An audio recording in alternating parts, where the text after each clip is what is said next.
Hello and welcome to a Gareth Icke Tonight special. This week I have the privilege of being joined from Germany by Michael Nels, MD. Michael is a medical doctor who also has a PhD in molecular genetics. He's authored over 50 scientific publications and has held senior research positions at German universities and served as a vice president of genomic research. Michael Nels' latest book is titled The Indoctrinated Brain: How to Successfully Fend Off the Global Attack on Your Mental Freedom. And it's a pleasure to welcome him to the show. The hippocampus grows essentially has the potential to grow 1% to 2% each year. But we have in our society a shrinkage rate of about 1.5%, which is certainly normal, but absolutely unnatural. And to stop the shrinkage and to have it grow, we have to produce certain hormones that accelerate the growth and keep it growing. And one of these hormones, for example, is oxytocin, which is produced when we engage in social activities. And so a lack of social activities clearly reduces oxytocin levels and then, of course, reduce the production rate of these new nerve cells in the hippocampus. And that has severe consequences.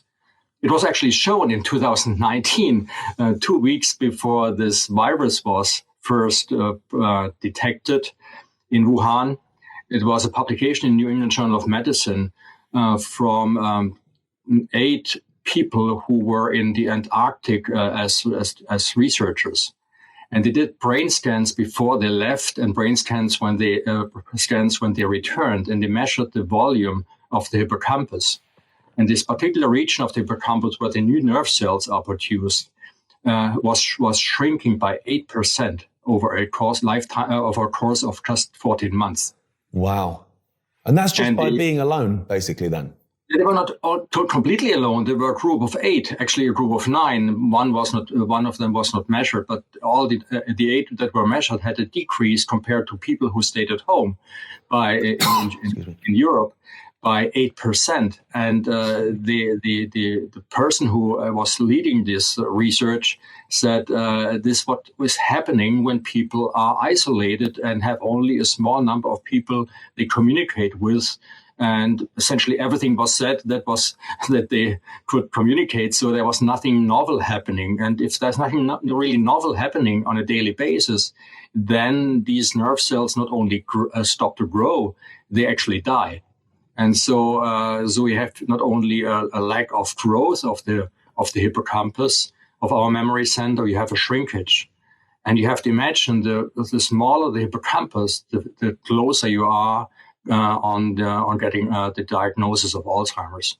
Polls showed us that 50% of, at least in Germany, and I think that goes for everywhere in the world, that 50% of the Germans, when they were asked that the primary fear they have is getting Alzheimer's when they age. Lose the memory of everything, even of your own life and your family members and your kids and whatever. It's just cruel. So if you 50% have the fear, what is it not that we actually respond to the option of changing it? And here already comes the problem. If you fear that you get Alzheimer's, you already might be true. It might already be true for you, and you already have a reduced resilience, a reduced curiosity, and a reduced stamina to actually engage in a new lifestyle. And of course, I was asking every health insurer in Germany, and there are many, to help me to propagate this idea that we can, with a changed lifestyle, we can save lives. And again, it's only the tip of the iceberg. I mean, it's not just that you get depression or Alzheimer's. Before you even have these very severe symptoms, you already have a mind that is not working well. That goes for the whole population. So I was asking these health insurances, and I got no help, nothing. It was totally ignored. So it's not a health system, it's a disease system already there in place. And so when I look back, I think to 2019, when the depression rates were higher than ever, the publication was actually from the World Health Organization in summer 2019. It's now number 1 disease worldwide. It was actually a sign that now the time is right to go a step further, I guess.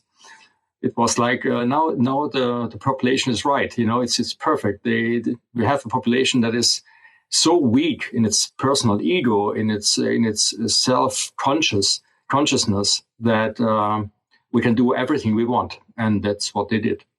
It certainly felt like that. In 2020, it was an unbelievably lonely place, to be honest, for people that were seeing through it and going, I remember looking around like, come on, God, everyone's gone. Like everyone had bought it all hook, line and sinker and wasn't like you said, wasn't being curious at all. At least, ask some questions. This is pretty weird, Is there a connection that you've seen between the shrinkage of the production of these nerve cells and victimhood? Because I've noticed something in probably the last 15 years where actually being a victim became something to be sought. So when I was a kid, it was very much, you'd have someone like, my dad's car's bigger than yours, my dad could have you in a fight, that sort of nonsense.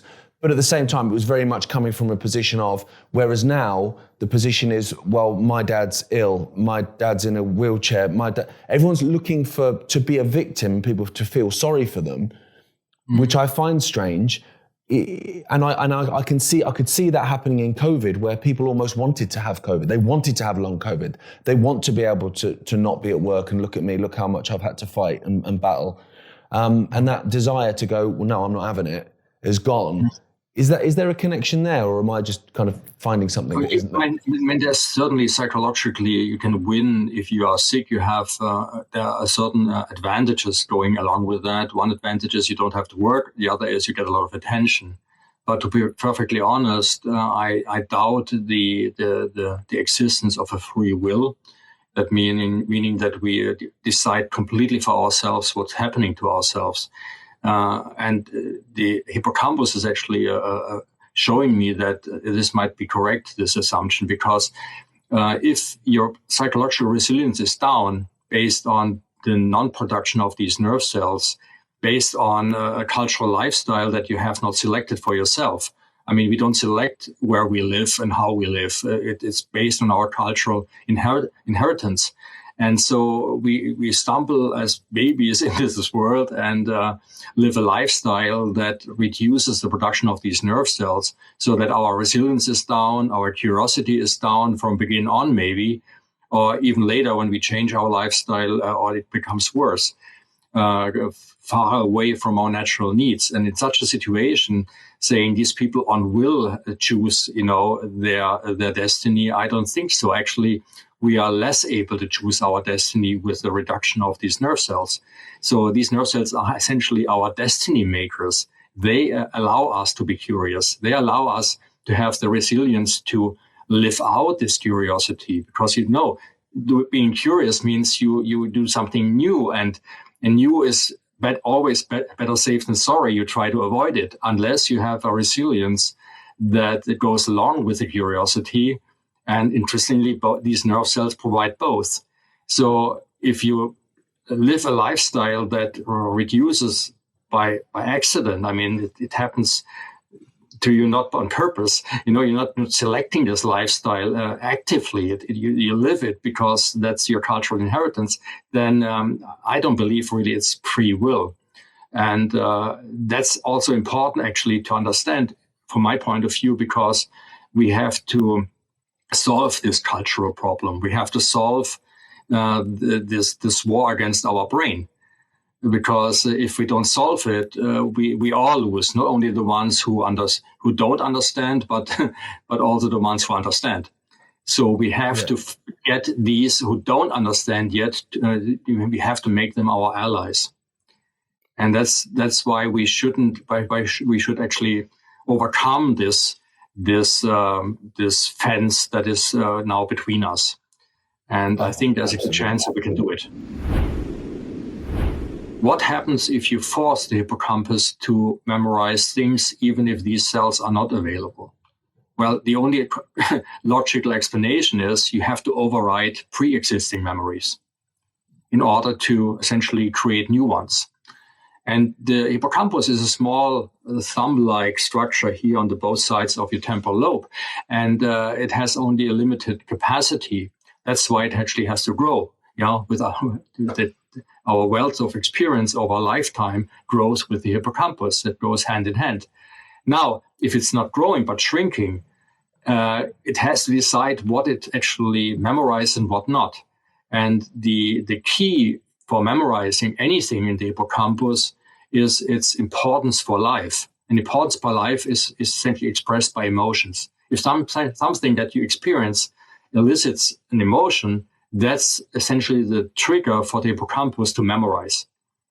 So everything that we learn in the last 4 years, all the narratives that essentially dictate the news screen is all with emotions. I mean, it's always life-threatening. It's a life-threatening pandemic. It's a life-threatening climate change. It's a life-threatening war over certain borders everywhere in the world. There's a war over borders, and every of these wars can essentially create a third world war with atomic bombs and whatever. So everything is life-threatening. It comes with emotions. And these narratives will find their way into hippocampus, even if it shrinks. So the only way it can actually enter the hippocampus and being memorized is that it overrides pre-existing memories. So essentially reduce personality. At one hand, individuality, you reduce it, and at the same time, you create a new personality with less individuality, and they're all the same. Wow. And you also then delete their point of reference from the past. Where you will have you can look back and go, well, hang on a minute, I don't like where this is going because we used to be able to do X, Y, and Z. Now, all of a sudden, once you've lost that, wow.